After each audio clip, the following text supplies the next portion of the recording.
Every spell you've cast that didn't work, every ritual that felt empty, every tarot reading that left you more confused than before, there's a reason, and it's not what you think. You can memorize every correspondence. Light the right candles on the right moon phase. Say the words perfectly, with intention, with focus. You can do everything the books tell you to do, and still feel like you're pushing against glass. Because here's what most magical teaching won't tell you: the technique isn't the problem. You're probably doing it right. The herbs are fine. The timing is fine. Your altar setup isn't what's blocking you. Most magical education is obsessed with the external. Do this on a waxing moon. Use rose quartz for love. Invoke this deity with that offering. Learn the correspondences. Follow the steps. Get the mechanics perfect. And all of that matters, sure. But it's not where the actual power lives. The power isn't out there in the universe, waiting for you to say the right words so it'll finally cooperate with you. It's not in the crystals or the candles or the planetary hours. It's in the parts of yourself you've been trained to hide. The anger you've swallowed. The grief you've never named. The desires you're ashamed of. The truth about who you actually are beneath the performance. The parts you're pretending don't exist, those are the parts that hold your magic. And until you're willing to turn toward them, every spell you cast is only working with half your power. Carl Jung had a name for this. He called it the shadow. Everything you've been taught is unacceptable about yourself. Everything you've repressed, denied, shoved down into the dark where you hoped it would just dissolve. Your anger, your selfishness, your desire to be seen, to take up space, to say no without explaining yourself. The parts of you that don't fit the story you've been trying to tell about who you are. And here's the thing Jung understood that most people miss. The shadow isn't evil. It's not weakness. It's raw, an integrated power that you've been running from your entire life.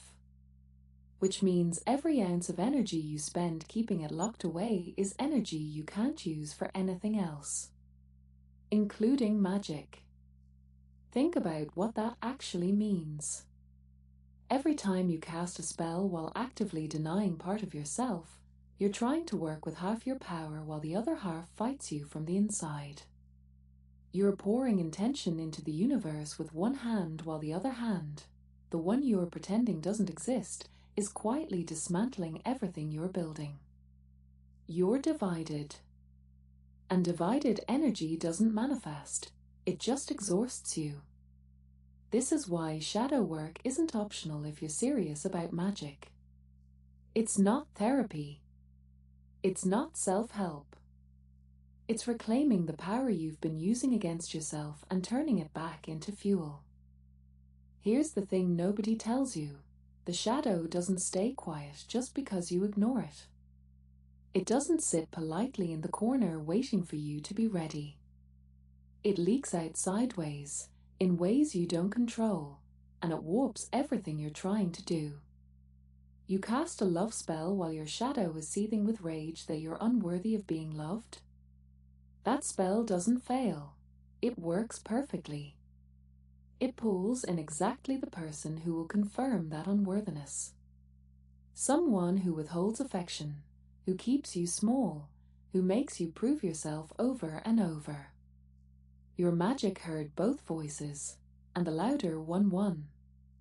Same with money magic. You do all the prosperity work, you light the candles, you speak the words, but your shadow believes, deep down, that you don't deserve good things. So watch how fast the money comes in and then disappears. The opportunity that falls through at the last second. The expense you didn't see coming. It's not bad luck. It's your magic working exactly as designed, just not from the part of you that you think is in charge. This is why some witches seem to have magic that works consistently and others don't. It's not about talent. It's not about how many books you've read or how perfectly you pronounce the words. It's about integration.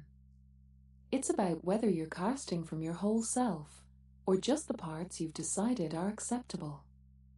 Here's what shadow work actually looks like, and it's not lighting a black candle and journaling 3 grateful things. It's the practice of sitting with the parts of yourself that make you deeply uncomfortable until they stop being strangers. It's writing down the thoughts you would never say out loud. The ones that make you feel like a bad person for even thinking them. It's crying over things you're convinced you should be over by now. It's admitting, just to yourself, in a locked room, that the petty, ugly, jealous, angry parts exist. That you're capable of spite. That you've fantasized about revenge. That sometimes you don't want to be the bigger person. The magic doesn't happen when you perform some ritual of acceptance. It happens when you stop exiling those parts and actually start listening to what they're trying to tell you. Because most of what lives in your shadow isn't actually bad. It was just labeled that way by people who needed you smaller, quieter, easier to manage. Your anger might be telling you where your boundaries were violated. Your jealousy might be pointing at something you're not letting yourself want. Your shame might be covering up someone else's guilt that you swallowed whole. Shadow work is the slow, uncomfortable process of bringing those exiled pieces back into the light and asking, what were you protecting me from? Every culture has them. The goddesses who stand at the threshold between light and dark. Hecate with her torches at the crossroads. Lilith in the desert, refusing to submit.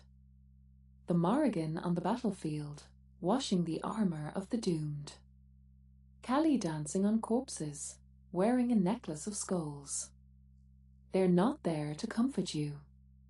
They're there to show you what you've been refusing to see.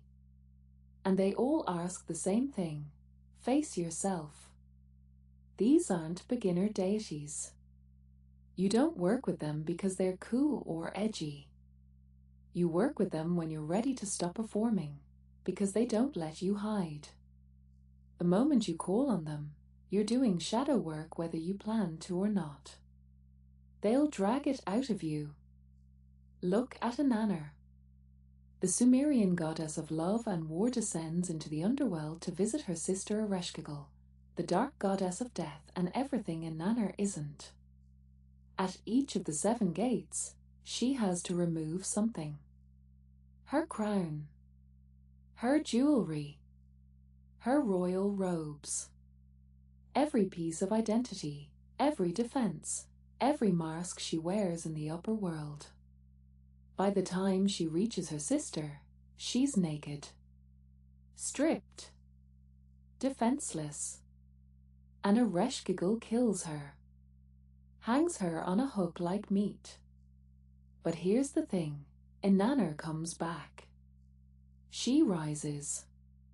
And when she does, she's not the same goddess who went down. She's whole now. She's integrated her shadow, her dark sister, the part of herself she tried to keep separate. And she's got power she didn't have before. That's what shadow work gives you. That's what these goddesses know. Here's what nobody tells you. A witch who's done shadow work can't be manipulated the same way anymore. You know your triggers. You know your wounds. You know exactly where your power leaks, and you've sealed those cracks. That's not self-improvement. That's becoming unhexable. And the magic shifts. You stop casting spells to fix yourself, to fill holes, to become worthy. You start casting magic to build the life you actually want. Not from desperation. from foundation. There's a difference between magic that begs and magic that commands, and shadow work is what teaches you which one you've been doing. The people around you will feel it. Integrated magic has weight. It has presence. It doesn't apologize or ask for permission. It just is. And some people won't like that, the ones who benefited from you not knowing yourself. Let them be uncomfortable. You're not here to stay small. This is the work they don't teach in the 101 books because it can't be sanitized or made safe or sold with a pastel aesthetic. But it's the difference between playing witch and being one. Between wearing the costume and embodying the power. The shadow doesn't go away when you acknowledge it. It transforms. It becomes the fuel. And the witches who understand this, they're the ones working magic that actually changes things. Follow Blackfire Atelier. I'll see you in the shadows.